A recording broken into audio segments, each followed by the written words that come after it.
Let's connect with KK Mistry, represents India's largest mortgage company, that's HDFC Ltd. Mr. Mistry, morning. Thank you for joining us. I'm going to take the clock back. The day MSCI cut their weightage, or they came out with the new model portfolio, you had raised a red flag and you had indicated that MSCI's calculation methodology was wrong and you would be approaching MSCI. Have you got any formal intimation from them? I didn't say that the MSCI methodology is wrong. What I said is that the foreign ownership limit in HDFC is 100%. See, now what happens is, in HDFC we have two kinds of foreign ownership. One is shares bought under the FI route and the other is shares bought under the FDI route. Citibank held their 10% shares under the FDI route. When Citibank sold the 9.85% odd shares, those shares were bought largely by foreign institutional investors. Some of them were bought by local investors, some by FIs. So the FI shareholding in HDFC went up by 7%, because 7% out of that 9.85 odd percent was bought by FIs. With the result that the FI holding in HDFC went up from about 60% to about 67%. Now the board at HDFC had put a self-imposed limit of 74% for FI investment. So whilst foreign investment in total could be 100%, FI investment was capped by the board at 74% based on an old resolution. Now the shareholders have permitted the board to change the limit and to put whatever limit the board feels comfortable, so long as it is within the legal limits. Legally, 100% of HDFC shares can be held by foreigners. And therefore, recently, the board has passed a resolution increasing the FI limit from 74% to 100%. So this fact has been communicated to MSCI, and we hope that MSCI takes cognizance of that and restores weightage back to where it was. So I don't know whether it becomes a little higher now, because the limit now goes up to 100%.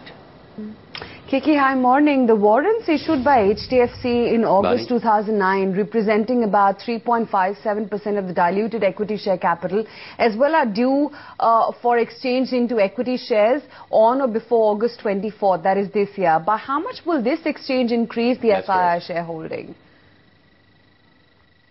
See, it's difficult to say at this point of time what percentage of the shares that get issued, or what percentage of the warrants that are there today would be held by FIs at the time of exchange.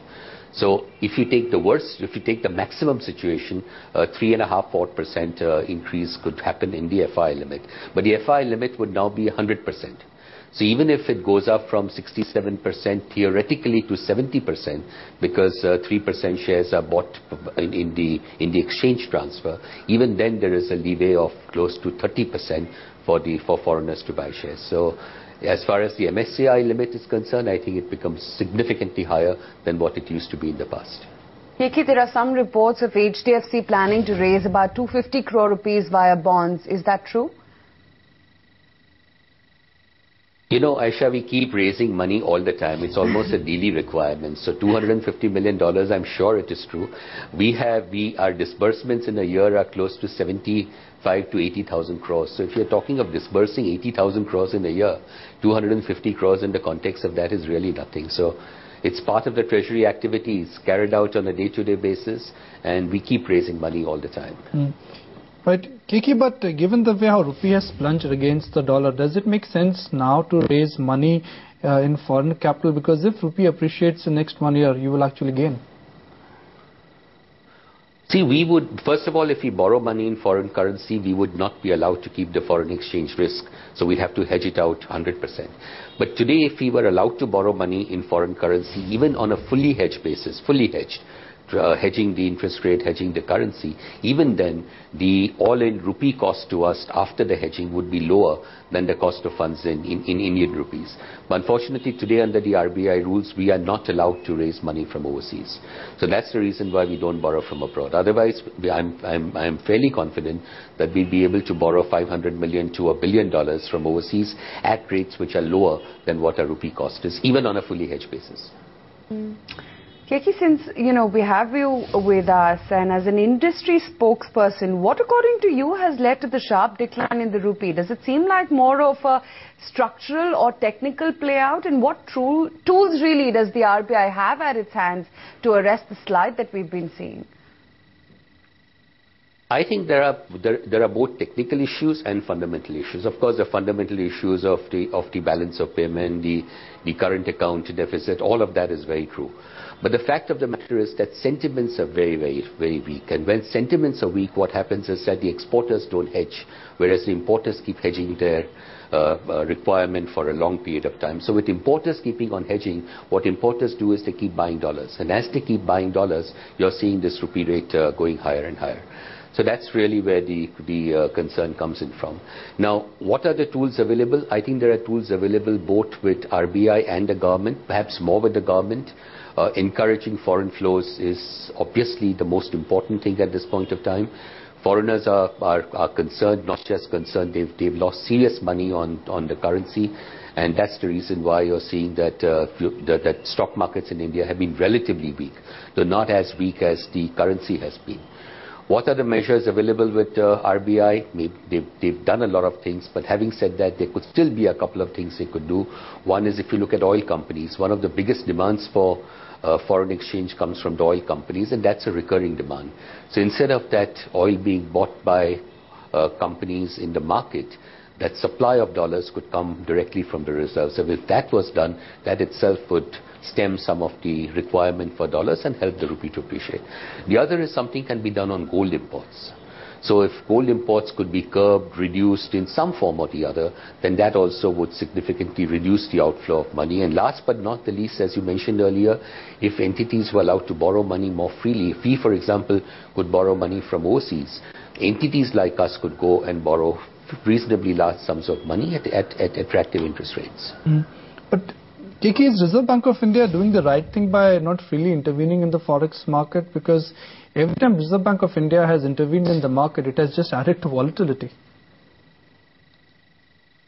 See, Reserve Bank intervening in the market, as in by Reserve Bank selling dollars in the market, effectively what they are doing is they are sucking liquidity out of the system. Because when you sell dollars, you take rupees out of the system, and that then is resulting in a situation where the liquidity in the system is getting lower and lower, and that is keeping interest rates high. So, you know, it's a balance that RBI has to play between currency and interest rates. Also, intervening in the market by selling a couple of $100 million is really not going to. It may help the rupee get a little bit of strength for a short period of time, but in the long term, as long as the sentiments will remain weak, there's very little that RBI can do in terms of intervention. The only way RBI can aggressively intervene in the market is if they were to put in, say, $5 billion and then say that this $5 billion we are going to use for intervening in the market for selling dollars and suck a lot of liquidity out. But that has its negatives also. So I think the easier thing to do perhaps would be to just stem the outflow of money by saying that oil companies should take their foreign exchange requirement directly from RBI rather than having to buy those dollars in the market. And also, obviously, the most important thing is encouraging foreign flows. So if foreign flows come in, the rupee would appreciate. If the rupee appreciates, the inflation would start coming down. See, today the Western world is weak. We are seeing lots of problems in Europe. And we are clearly seeing a slowdown in China. Now, in effect, this should benefit us, because when there is a slowdown in the West and a slowdown in China, commodity prices come down. And when commodity prices come down, effectively India would be a beneficiary. But we are not getting the full benefit of falling commodity prices by virtue of the fact that what we are importing today, we are importing at 54 and 55 rupees a dollar rather than at 46 or 47 rupees a dollar. So by letting the rupee appreciate, or by getting the rupee to appreciate a little bit, inflation would come down, and that would give RBI the ability to start cutting rates, which today they will find it difficult to do. So, KK, we've discussed MSCI, we've discussed inflation, we've discussed rupee. Let's discuss HDFC. I don't want to discuss numbers, but I wanted to revisit a comment which you made about 2 years ago, which is HDFC is sitting on large core investments and non-core investments, and we want to monetize some of those investments. When are you planning to monetize some of your key investments? We have core investments, as you said, and non-core. If you look at our listed investments, for example, the unrealized gain on those listed investments as of 31st of March was over 24,000 crores. If memory serves me right, it was 24,566 crores. But that was 31st March. Maybe today's number would be a little lesser. But in addition to that, we have a lot of unlisted investments. We have a life insurance company, a general insurance, an asset management business, where so much value has been created over the years. Now, today, as things stand, we are not looking at reducing our investment or selling on any of these investments. But at an appropriate time, we would certainly look at listing a life insurance company. We've said that time and again. But we have to wait for markets to stabilize, markets to look a little better. That's the first thing. And second thing is we have to have some clarity on foreign ownership. So once we get a clarity on foreign ownership and markets get better, we will certainly look at listing the life company. As far as the non-foreign investments are concerned, I think the strategy that we have followed is that whenever we see a good opportunity, we sell some of these investments and realize some gain. But that is not a recurring thing. That's not that every quarter of the year you're going to see that we'll have profit on sale of investments. And particularly in weak markets, obviously we don't want to sell anything at a low price. And therefore we'll probably see very little or no profit on sale of investments. So KK, apart from a 20% NI growth and a 2.5% net interest margins for FY13, what else we should hear from HDFC?